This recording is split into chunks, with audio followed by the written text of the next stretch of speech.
శ్రీ గురుభ్యో నమః, శ్రీమాత్రే నమః. అందరికీ నమస్కారం. ఈరోజు మనం చంద్రగ్రహణం యొక్క విశిష్టతను గురించి తెలుసుకుందాం. చంద్రుడు, భూమి, సూర్యుడు ఒకే సూటిగా వచ్చినప్పుడు చంద్రగ్రహణం సంభవిస్తుంది. భూమి నీడలో చంద్రుడు ప్రవేశించే ఈ సహజ సంఘటనను చంద్రగ్రహణము అంటాము. శాస్త్రీయంగా చంద్రగ్రహణం ఖగోళ శాస్త్రానికి ఎంతో ప్రాముఖ్యం కలిగినది. భూమి వాతావరణం, చంద్రుని ప్రతిబింబం, భూమి నీడ గురించి శాస్త్రవేత్తలు ఈ సమయంలో అధ్యయనం చేస్తారు. ఆధ్యాత్మికంగా చంద్రగ్రహణానికి ప్రత్యేకమైన విశిష్టత ఉంది. నవగ్రహాల్లో చంద్రుడు మనస్సు, శాంతి, ఊహాశక్తికి సూచిక. గ్రహణ సమయంలో మంత్రపఠనము, ధ్యానము, దానము చేస్తే పుణ్య ఫలితాలు లభిస్తాయని పురాణాలు చెబుతున్నాయి. అలాగే సూతక కాలం పాటించడం, గర్భిణీ స్త్రీలు జాగ్రత్తలు తీసుకోవడం, గ్రహణం ముగిసిన తర్వాత స్నానం చేసి దేవతలను ఆరాధన చేయడం శ్రేయస్కరం. సాంస్కృతికంగా ఆలయాలు మూసివేసి గ్రహణం అనంతరం ప్రత్యేక పూజలు నిర్వహించడం మన సంప్రదాయం. భక్తులు ఈ సమయాన్ని పవిత్రంగా భావించి జప, తప, హోమ, దానాలు చేస్తారు. 2025 సెప్టెంబర్ 7వ తేదీన సంపూర్ణ చంద్రగ్రహణం భారతదేశంలో కనిపించబోతుంది. ఇప్పుడు మనం దీని నియమాలు, సమయాలు గురించి తెలుసుకుందాం. సమయం: చంద్రగ్రహణం ప్రారంభం రాత్రి 8:58 జరుగుతుంది. పూర్తి గ్రహణం ప్రారంభమయ్యేది 11 గంటలకు మొదలై ఇది 12:22 వరకు కొనసాగుతుంది. గ్రహణం పూర్తిగా ముగిసే సమయం సెప్టెంబర్ 8వ తేదీన తెల్లవారుజామున 2:25 వరకు ఉంటుంది. అంటే మొత్తం చంద్రగ్రహణం సుమారు 3:27 కొనసాగుతుంది. ఇందులో సంపూర్ణ గ్రహణం మాత్రమే సుమారు 22 నిమిషాలు ఉంటుంది.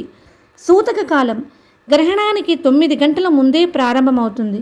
అంటే ఇది ఆ రోజు మధ్యాహ్నం 12:57 నుండి సూతకం మొదలవుతుంది. గ్రహణం పూర్తయ్యే వరకు కొనసాగుతుంది.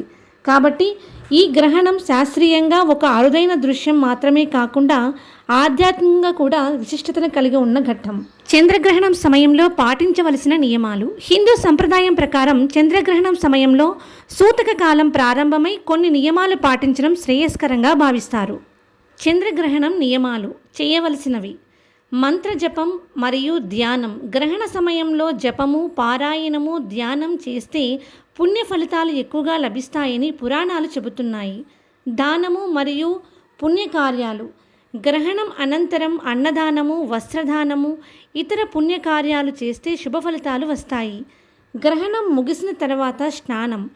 శుద్ధి కోసం పవిత్ర స్నానం చేసి దేవతలను ఆరాధించడం మంచిది. గోమయం లేదా తులసి. వంటకాలలో తులసి ఆకులు వేసుకోవడం ఆహారం కలుషితం కాకుండా ఉండటానికి ఉపయోగపడుతుంది. ధ్యాన సమయం: భక్తులు ఈ సమయాన్ని ఆధ్యాత్మిక సాధనకు వినియోగించుకుంటారు. గ్రహణ సమయంలో చేయకూడనివి: వంట చేయకూడదు. గ్రహణ సమయంలో వంట చేయకూడదు. వంట చేయడం వల్ల అపవిత్రంగా పరిగణించబడుతుంది.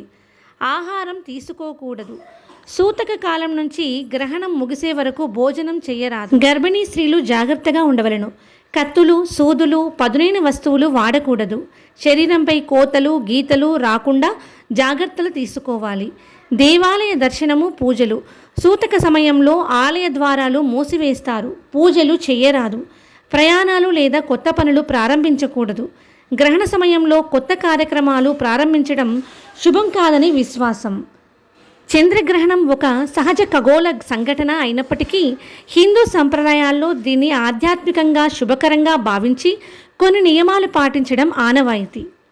ఈ కంటెంట్ మీకు నచ్చినట్లయితే మీ కుటుంబ సభ్యులకు, మీ స్నేహితులకు షేర్ చేయండి, సబ్స్క్రైబ్ చేయండి.